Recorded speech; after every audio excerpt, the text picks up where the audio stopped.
in a life, what causes uncertainty is change. Any change is truly not welcome. If somebody whom you are living with suddenly changes the mind, change of job, change of weather, we become little unsettled. In Sanskrit, the change is called Bhava. Bhava is change. उससे भय होता है. Bhava-bhaya. Bhava से भय होता है. Meaning, when there is change, there is always an uncertainty, insecurity, fear. And all of us know climate change. Everybody is talking about it. Some of them completely deny it. कुछ नहीं होता है. Everything is in your mind only. But we do see the effect of such changes that are taking place, which are causing so much of catastrophe all over the world, unpredictable weather conditions. And in the same way, when our body is going through certain changes also, we become unpredictable. Body becomes unpredictable, especially when as one gets old, body doesn't obey you. Changes are intense. So also our mind, so many changes that are taking place. We accept our mind change, but we don't accept other mind is everybody's others change. Why have you changed your mind? One person said to other, I changed my mind. So the other guy said, is it good anyway? No. Earlier it was not. So bhav bhaya ka karan hai. But Bhagavan Krishna says in Bhagavad-Gita, the fear of change is unintelligent because the nature of everything is change. Gurudev used to say, change is a changeless law. That is definitely is going to happen inside you, outside you, everywhere. In fact, change in a positive form is progress, growth, development, improvement. Be welcome.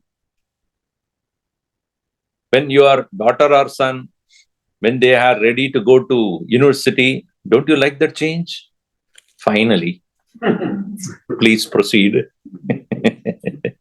That change, you really like it because you have to progress. If that child doesn't go, doesn't want to study, then there is a problem there. When you put a plant outside and it starts to grow, first it was only a seed and then the sprout comes and then it becomes a little, then you are loving that growth, right? Loving that change. Years back, it so happened,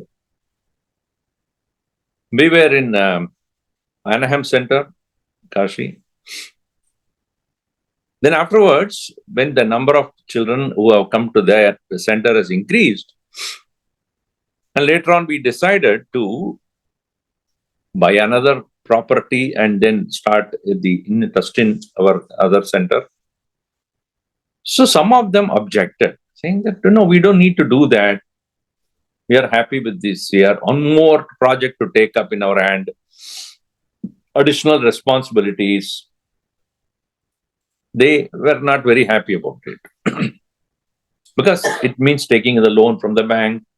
We just finished paying that loan for that building. Then again, another loan you take, another project you start. So Swami Tejomayanandaji was visiting and this person went to Guruji and said, "Ye chahiye kya? Why do we need to do another building, another thing?" So he said to that person, you tell your child, don't grow. Stay there only. Never grow. Be 5-year-old only. Would you do that? You would like that child to grow up, right? So too an organization. It has to grow, it has to progress, and you cannot stop it. So, one side of the coin is that change is welcome if it is progressive, improving, developing, fruitful. But along with every change comes certain amount of uncertainty. A change always means from one condition to another condition. When we are getting used to a condition, a particular way of living, or certain limitations or certain conveniences, when that is changing, we have to get ready for that sacrifice. If we are not ready for that sacrifice, then it causes a problem. So Bhagavad-Gita says, be ready for the change before the change happens. As Swami Vivekananda had said, before the world kicks you, you kick the world. Then even if the world kicks you, don't care. Bhagavan Krishna says in Gita, Dehinosmin yata dehe kaumaram yavvanam jara tata dehantara praptihi dhiraha tatra na muhyati.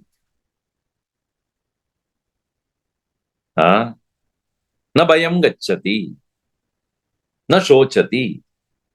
Meaning what? The physical body, asmin dehe, dehinosmin, dehinaha, the person, the soul in this physical body, that body goes through changes. Kaumaram, the boy is Kaumara, Kumara. Below 16 is Kumara. Yauvanam, beyond 16 to 20, 25. Youth. Beyond 25. Beyond 16 to 25, 30. Then Jara. Jara is middle age or old age. So dehinosmin yada dehe kaumanam yammanam jara.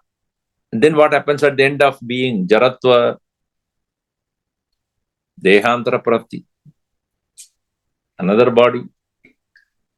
So the soul which is leaving this physical body knows, just like from the childhood I became youth, from youth I became middle-aged or old age, then after old age, it is not my journey stops. From this body, another body. Therefore, dhiraha, viveki, dhiman, one who thinks, na shochati, na bhayam gacchati. He doesn't worry about it. He doesn't have fear about it. हम ऐसे नहीं सोचते हैं. In Sanskrit, shochati means becoming worried. In Hindi, mein sochna means to think.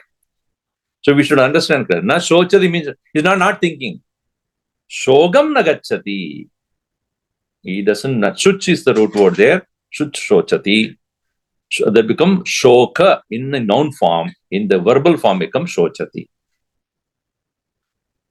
So, dhiraha na shochati. The mark of a wise man is he is never worried. Why?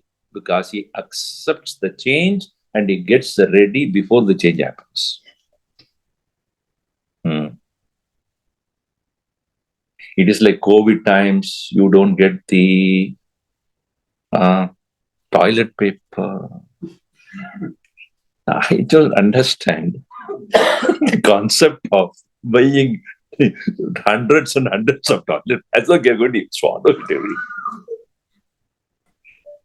So if you don't get it, shochati. You buy it and keep it, then okay, safe, secure. Because expected, it will get depleted, the stock will not be there. So you get ready, right? When there is an emergency situation, you get ready. So when we are getting ready for external situations where it has become unpredictable, we get ready for it. Vaisahi. This is also going to happen, which you cannot even stop. Is there anybody who would say, I will not get old? My dear, it's not your choice. Is it your choice to get old or not to get old? Is somebody asking you permission? So before the condition happens where you will not be able to do the way you have been doing, all those conditions will come into your physical body. So do not think and worry about it. Be ready. Mentally be ready. Physically, if possible, get ready for such condition. But more than physical readiness, it is acceptance here.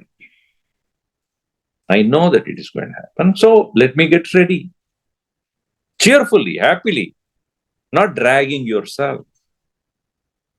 This apart, there are situations where it is unpredictable also. That means there is a failure in health, even not getting old also. Those also can happen. That is why we have life insurance, right? What is the life insurance in India, they say? Huh? Their caption is Yoga Kshemam Vahamyam. Meaning you die, we take care of your wife and children. You pay the money, but.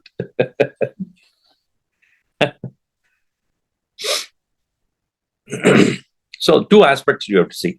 One is change cannot be stopped. It will happen. So, this thinking or worrying about it is unintelligent way of living. Change can be positive also, growth, development, progress, etc., which we welcome. But it is not that alone. There are other side also where it is unwelcome. For those things, mentally get ready. For you cannot stop it. Understood this point? All right. When change happens, what is my way of dealing with the change? One is acceptance. How do I make use of the change to come out of my present condition? This is the third aspect of it. Meaning, using the situation which has changed for my progress. This is why how one should start thinking. Acceptance, mentally getting ready. Third one is using the change to become better. It is said that one shoe company had sent his sales representative to Africa, some remote African state, for him to market shoes. Go and look at the market and how we can sell market there. How we sell the shoes there. So he went there for a week or so, and then he had looked at all this and came back. The marketing, the sales officer asked, so what's your report on this? I don't think we can do anything about it. Why? Because nobody wears even the slipper. He said, that's a very good market for us. Nobody has entered the scene. We have to enter first.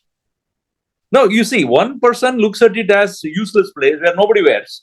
Other person says, that is the right place for us to start the process. See how the mindset is? Using the situation for our progress. So change need not cause fear. But change invariably causes fear if we are not ready. Or change causes uncertainty if we do not know how to use the change for our progress. In this context, I read a beautiful story, which I'll tell you about this. There's a parable here.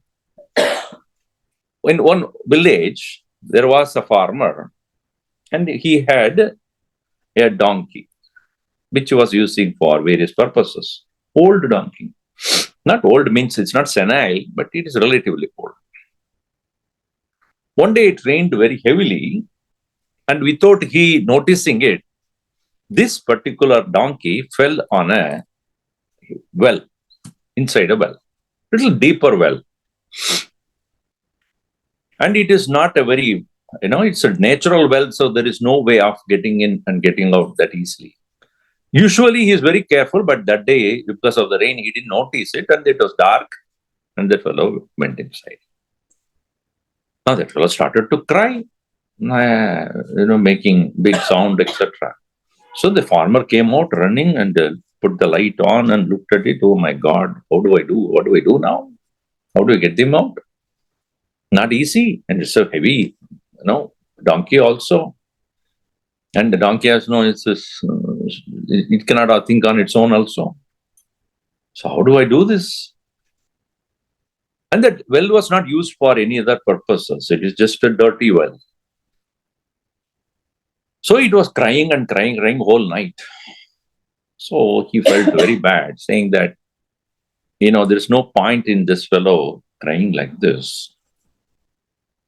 So he consulted the neighbors and others in the village. What do we do about it? They said that after consulting, they decided all the dirt we throw in and bury the donkey there itself, because there is no point in doing any kind of, rescue operation. It's a major thing also to do. Let us, let him also not, suffer that pain. They decided. So then they started to moving the dirt, throwing into the well. That donkey never expected that part. So many dirt coming on it. It started to loudly cry.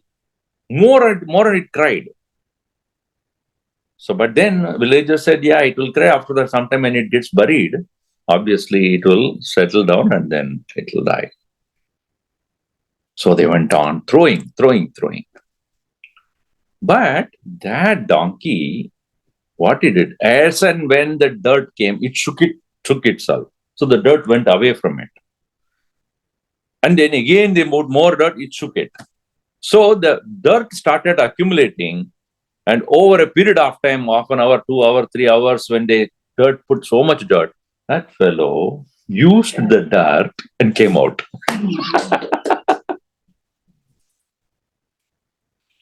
Story ended. Now you see, it is a situation which is unavoidable. Donkey never expected that to happen. But what did it do? It used that situation. In fact, actually, it made the very dire situation favorable to itself to come out. Right? So, it's always said, challenges are opportunities in disguise. Challenges are opportunities in disguise. Let us say you have a child and the child is crawling only. And after some time, when the child is ready to walk, it will find it is a challenging situation, because it has never flexed its muscles, knees, for standing up even. It's only crawling. So, but the first few attempts of the child to get up will be very, very difficult for the child. But you as a parent, would you not help the child slowly flex the muscles to get up and stand holding on to something? And that fellow, after holding on, he starts to move. And slowly, when the muscle becomes very flexible, it starts to walk and fall down. Again, get up and fall down. But that is the way to progress. It has accepted the situation. And what is it looking for? Like anybody around me who are all walking around, I should also walk. The child observes others and says, if they are walking, I can also walk. So others become an inspiration for the child to observe, emulate, and progress. So too Bhagavad-Gita says, these challenges in our life that would come in different ways. Krishna clearly says, Sukha dukke same krutva, labha alabho, jaya ajayav, tato yuddhaya yujjasva, na evam papam avapsyasi. In life, the challenges will come sukham va dukkham va, jayaha va ajayaha va,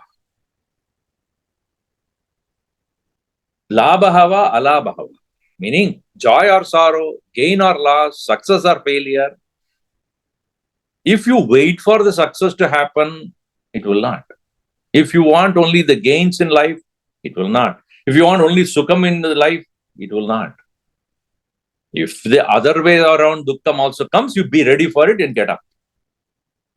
Uddhared atmana atmanam. Another place he says, na atmanam avasade. Don't lower down yourself. Get up. That's what the donkey did. Get up. I'm not going to become a victim of the situation. I will use the situation to get out. That is what Bhagavad-Gita teaches us. Before the change happens, be ready. When the change happens, be aware and accept and use that change for your progress. This is applicable to everyone. It is not a high philosophy we are talking about.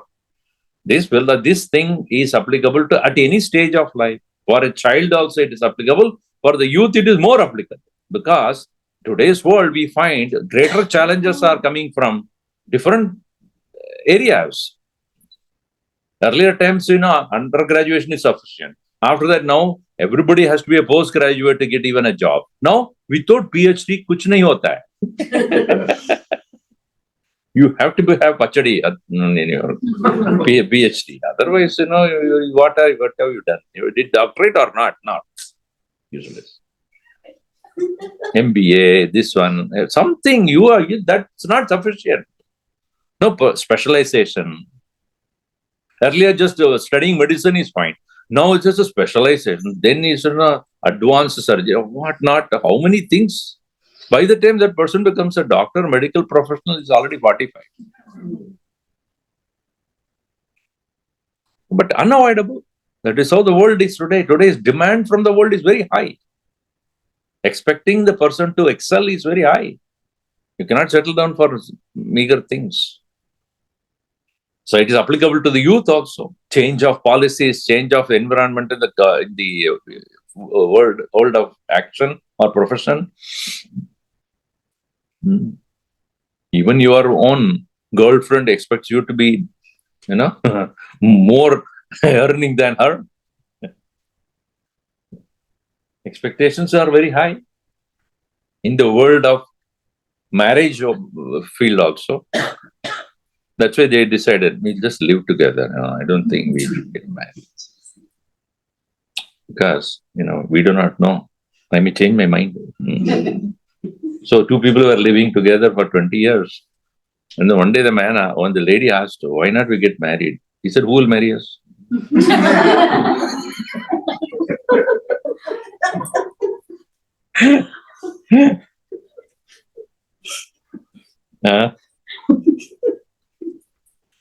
See, Bhagavan Krishna says to Arjun, because he was very reluctant about, to fight or not to fight.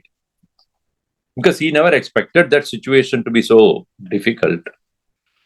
Hato va prapsyasi swargam jitva va mokshade bahim tado yuddha yujjasva.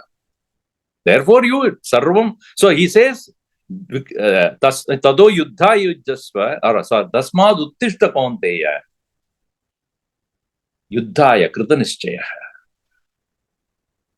He says, if you fight, you go to Swarga. Sorry, if you fight, you will get a kingdom. If you don't fight and get killed, you go to Swarga. Because a Kshatriya fighting and getting killed, he will get moksha. If you fight and you win, then you enjoy the kingdom. See, this is the hope that Bhagavan Krishna gives to Arjun. Either way, you win. How? If you get killed, don't think that you will be sent to hell or anything, because you fight for that selfless reason, right? So you will get Swarga. And if you win, very good. With this hope, only people go to Las Vegas also, right? Jesus Christ was asked the question, which church where you are most prayed, most intensely prayed? Not a church in Las Vegas. That is where in every person who is standing next to that, what is it? Slaughter machine? Oh, slot machine. Okay, I always call slaughter machine. Praying. That's an altar. Bhagavan's altar.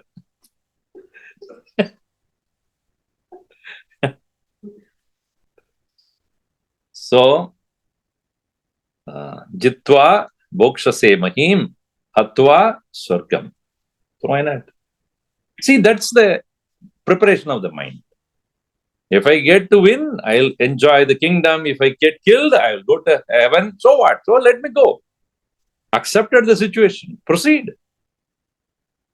That is how Bhagavad-Gita teaches how to face the uncertainties of life. Change is unavoidable.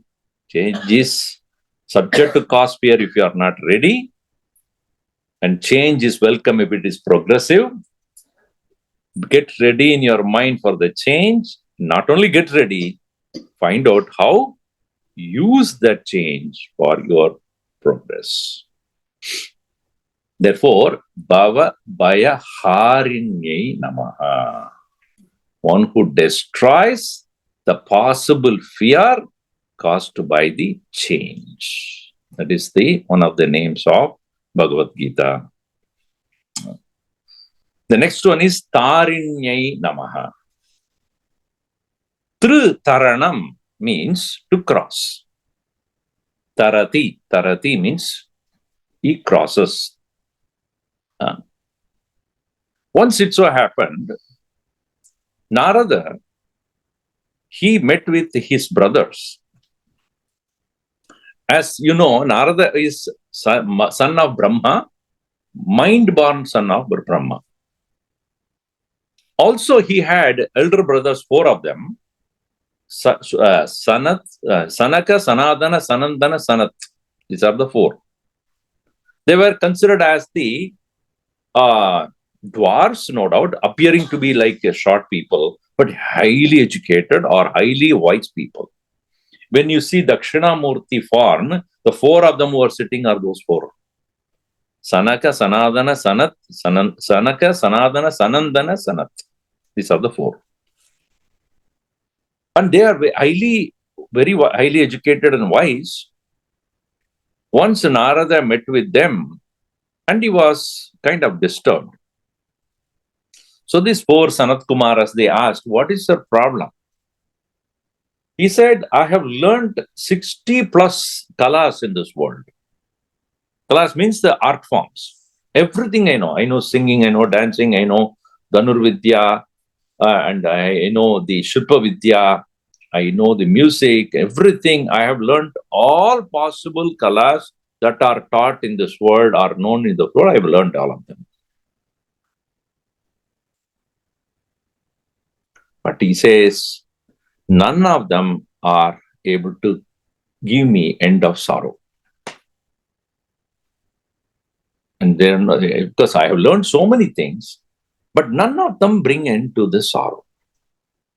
Therefore, and I see you 4 of you always in great bliss.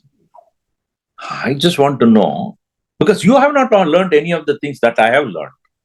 But I know that you have something you have learned which can make me cross over the sorrow. Shokam tarayatu. Please teach me that knowledge by which I can cross over the endless sorrow. Then it is said that Sanat Kumara taught Narada the Atma Vidya or Brahma Vidya. Tarati Shokam Atmavit. It is said in Upanishad, only Atmavit. Atmavit means Atmam, Atmanam, Veti, Atmavit, Eva, Shokam Tarati. And Bhagavan Krishna again and again points this point, Na Shochati, Na Shochati. He is the person who has this knowledge alone, cannot come under the spell of sorrow. So, Tarayati means Taarinyai Namah, one who makes us able to cross the ocean of sorrow. And here in one verse he says, Abhichetasi papebhya papakruttamaha, sarvebhya papakruttamaha, sarvam jnana plaveneva prachinam santarishyasi. Even if you are the most wanted criminal in this world, apichetasi pabebhyah sarvebhyah papakrutamah. Even if you are the most wanted criminal in this world, sarvam, all that sins that you have committed, because in many other religious teachings, if you are a sinner, you are doomed to be a sinner forever. You yourself cannot come out of it. So they address you as first of all sinner only. Oh, hey, sinners. Starting from that, make you feel guilty. As though you have born with sin only. Whereas in the Hindu tradition, Sanatana Dharma, they say, oh, a Amrutasya Putraha. What do they address you as? Oh, the children of the infinite. So there itself the positive note started, right? Well, that's Vivekananda when he addressed the Parliament of Religion. What did he say? Oh, my dear brothers and sisters of America. Very first statement itself, he destroyed all the differences. So here, Amrutasya Putra. So what does it mean? You are essentially Amruta Putra only. You can come out of your so-called sin yourself. And that is the hope that Bhagavad-Gita gives. You can cross over. Abhichetasi papebhyah sarvebhyah papakritamah. Sarvam jnana plavena eva. With the boat of knowledge, vrajinam santarishyasi, you will be able to cross it. You don't need to depend on anything else. Jnanam eva become plava, boat. Knowledge alone would become your boat. Knowledge itself becomes the savior. Knowledge itself becomes the one holding on to which you can cross over. Whereas other traditions would not do that, because then you won't go to the church. See, in the Hindu tradition, people do go to the temple, but they don't go to the temple for moksha. I'm telling you. Why are you going to the temple? I'll get moksha. Never. You go for artha and kama. You ask for Bhagavan this and that. How many of the people you think will go to the temple for moksha? You go to the priest in a temple and ask for moksha. He will say, मुझे नहीं मालूम, वो अब सन्यासी के पास जाओ, वो ज्ञान देता है, वो उसके पास जाओ. Because the temples are not for moksha. And if at all they have moksha, it's a Vaikuntha Prapti. Vaikuntha Prapti is another place of a higher level of living, but that many traditions hold that as a moksha. But there also, without jnanam, jnanam vinana moksha sambhavati. But jnanam associated with bhakti is a beautiful combination. So here, on the other hand, the Semitic religious concept is what? You cannot do it on your own. You need to get surrendered to the words or you have to confess your sin, and then the priest there will say that yes, your sins are removed. And at the time when you are buried, and after that, then is judgment day, and then you will be taken, and all that. Here, jnana plavena eva, with the boat of knowledge you cross. So Bhagavan said, I don't need to do anything. You just take your knowledge and you will leave. You will be able to get out of it. But at the same time, this jnanam as a boat must be held on very, very dearly by you. And that holding on to knowledge dearly is called bhakti in this context. Devotion to Bhagavan's form is one thing. Devotion to knowledge taking the form of Bhagavan is yet another.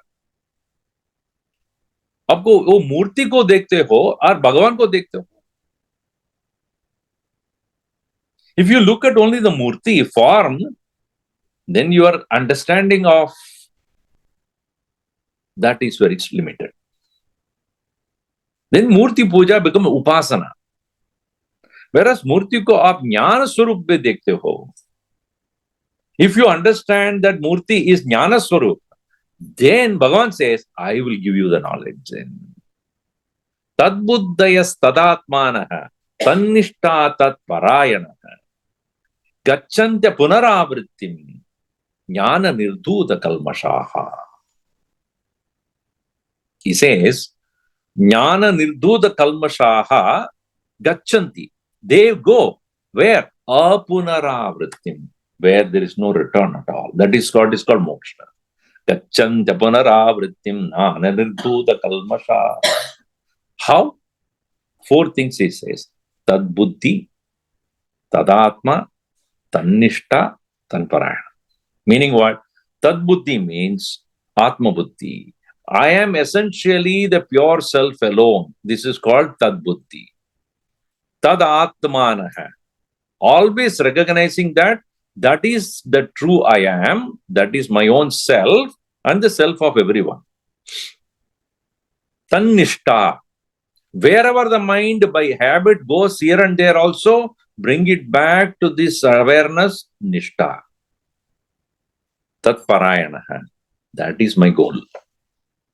If these 4 are there, then such people, after leaving this body or even before that, gachanti punaravrittim, apunaravrittim, crossing over to the state of no return, because of all their impurities are removed. Why? Jnana nirdhuta kalmashaha. Their impurities are completely eradicated by knowledge. So, bhakti with jnanam is the most beautiful combination. As Vivekananda said, bhakti without jnanam is blindness. Jnanam without bhakti is madness. Because heart, you understand, but there is no feeling. Or you have only feeling with no understanding. Both ways, it is incomplete. ज्ञान भी होना चाहिए, उस ज्ञान में आपको भक्ति होना चाहिए. ज्ञान में भक्ति हो जाएगा तो भगवान में भक्ति भी हो जाएगा, क्योंकि ज्ञान स्वरूप ही भगवान. Right? So if you have knowledge alone, it is not sufficient. You have to have love for that knowledge. Then only you will practice. If somebody learns some music, but he has no love for music, then how does he further proceed on that? So that's why you have to, when children are going to learn music, the parents go on, no, practice karo. I don't want to. Because he doesn't have love for it. He will learn as like a skill. That's all it is. How many of you know Tamil? There is a joke which I usually say. This father was insisting that boy to learn violin. And he somehow dragged himself to learn something, etc. Then he insisted that he should accompany another artist, a big artist. So he somehow managed to get him to accompany that artist, at least for one song, so that he will know how to play on a stage, etc. So after that concert was over, so he asked that artist, how was my son? How did he play the violin? In Tamil, he said, "Naam paadinen, avan paattukku vachan."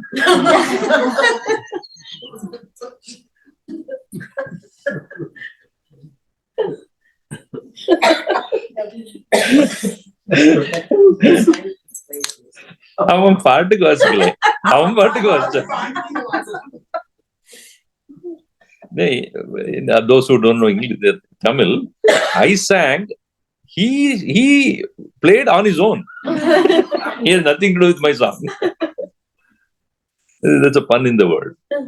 So when you insist that the child should learn, but he doesn't have a love for it, do you think that he will ever move in the next step?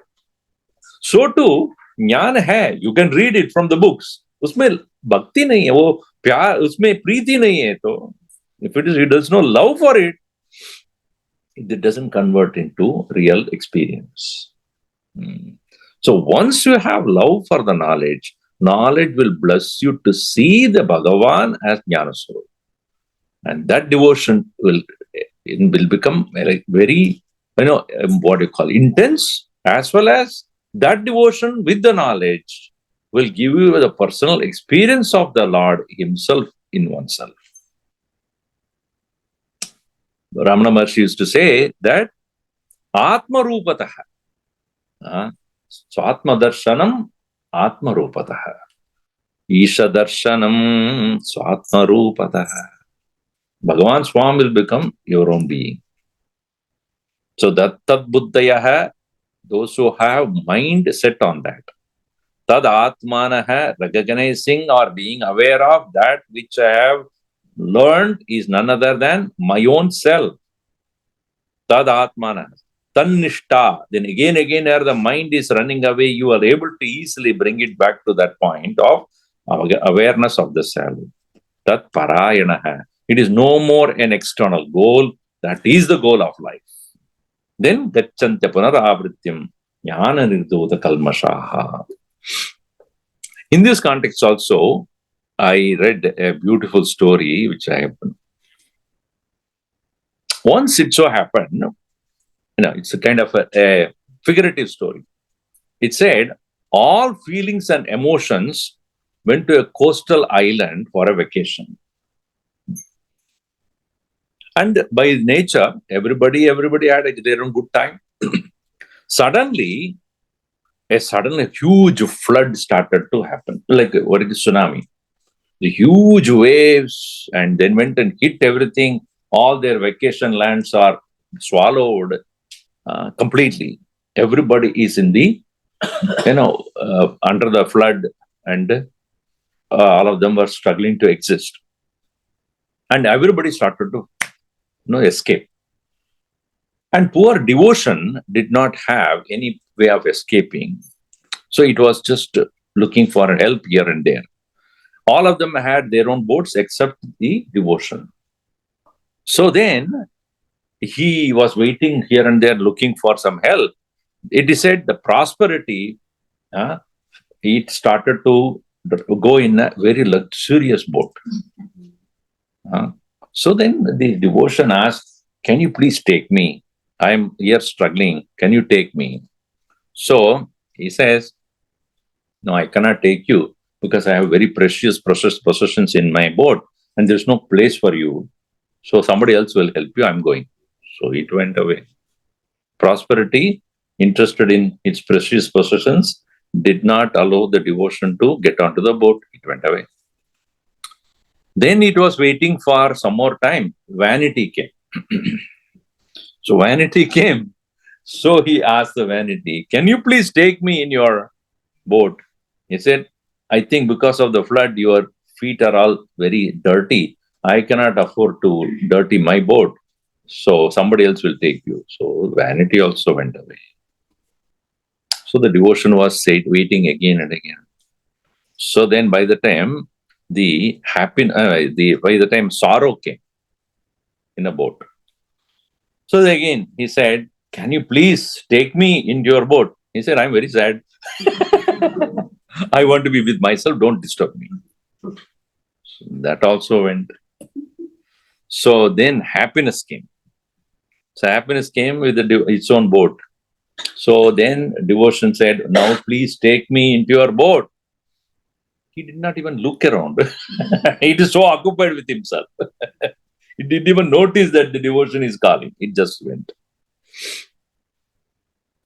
So then finally he was looking for here and there. Then, so suddenly knowledge came in a boat. So then he said, finally you are here. Can you take it? So, I'm getting out of the... So devotion and knowledge said, okay, come on, I'll take you. So then both of them started to go. This says, when he reached the nearest shore, and devotion asked this question that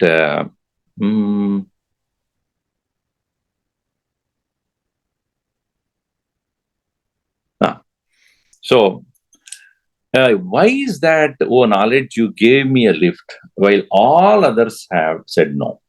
Do you know? Oh, no, sorry. This is the point. This is what I mistaken. So, there was a boat which helped him to get on devotion, not knowledge. So, there is a boat which he got on without knowing who is the actual owner of the boat. Then, when he reached the shore, there in the shore, he met the knowledge. And then he asked the knowledge, do you know who the owner of that boat who helped me to come to this place? Yes, I know the owner of that boat which helped you to come. Who? Time. So he didn't understand. What do you mean by time? Why should time will help me out? So knowledge with a smile said, because only time knows your greatness. So bhakti is such, the conclusion of this point, its important message is that when we are prosperous, we overlook devotion. And when we feel vanity, we forget devotion. When we are happy, we don't even pay attention to devotion. Only in time we do realize the importance of devotion. So, bhakti jo hai, Bhagavan also says, such a person is called my dear devotee, who has continued his continuous attention upon me, because of which I am pleased, compassionate. I will give him the mukti myself, because by knowledge I will give him the mukti. He said, here, those tesham satada yuktanam bhajatam priti purvakam dadami buddhi yogam tam yena mam upayantite. I will make sure, I will accommodate such a person with duration which is for a long period of time. Such a person would wait for me, and such a person who patiently wait for me, I will help him with the knowledge. With the knowledge, he will come to me. That's why he says, Sarvam jnana plaveneva brajinam santarishyasi. I will give that correct knowledge to him. With the knowledge, he will start looking at me. If I directly go and help him, he will not know, he will not have the mind to recognize me as knowledge. Only when I give him knowledge, he will understand Bhagavat Swarupam Jnana Swarupam. So that is why it is said, Chetasa sarva karmani mayi sanyasya matparaha buddhya ogam upasritya machitta satatam bhava. Bhagavan Krishna says that buddhyogam upasritya, by understanding that, machittam satatam bhava. Machittaha satatam bhava means, may you become machittaha, ever able to connect with me in yourself. With me. Machitta sarva durgani mat prasada santarishyasi. By my grace, while your mind is ever set on me, you will cross over.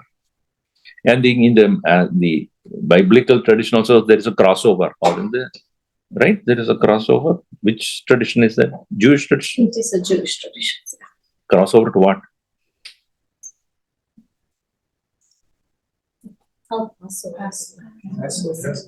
See, many people do not answer to many questions. I ask thanksgiving. Thanks to whom? Do you know? You're giving thanks to whom? Native American. Huh? That's for the Native American. Thanks to him. Native American. For what? Because when Europeans... For getting killed? Well, why they gave them food. They did, when the Europeans came here. They gave them food. Yeah. So they thanked him. So sharing the bounty. They shared everything. Who shared whose bounty? The Native Americans shared what nature gave them. And then what in return they do? This is to thank the Native Americans. What is it got to do with turkeys? So, see, anyway, I'm just joking. So, this is true crossover. Crossover to mean what? There is no coming back. The crossover here means that Santaranam or Taranam, Santaranam, traverse or transporting yourself to the higher level of existence where you don't return back to your lower existence. That Bhagavad-Gita teaches, and how Sarvam Jnana Plavene. By the boat of knowledge, you reach the other shore where there is no return. When you buy certain things also, in Amazon and all, then Costco and all, you return. But Bhagavan says, once you come to me, no question of return. Either you come with no intention to go back or don't come. All other places you can return, but not when you come to me. So before you come to me, you decide. You don't want to go back, then you come here. So that is called Taarinyai Namah, one who teaches us the secret of how to cross over. Om Sarve Bhavantu Sukhinah, Sarve Santu Niramayaha, Sarve Bhadrani Pashyantu Ma Kaschid Dukkha Bhat Bhavet. Om Shanti Shanti Shanti. Hari Om Shri Gurubhyo Namah. Hari Om.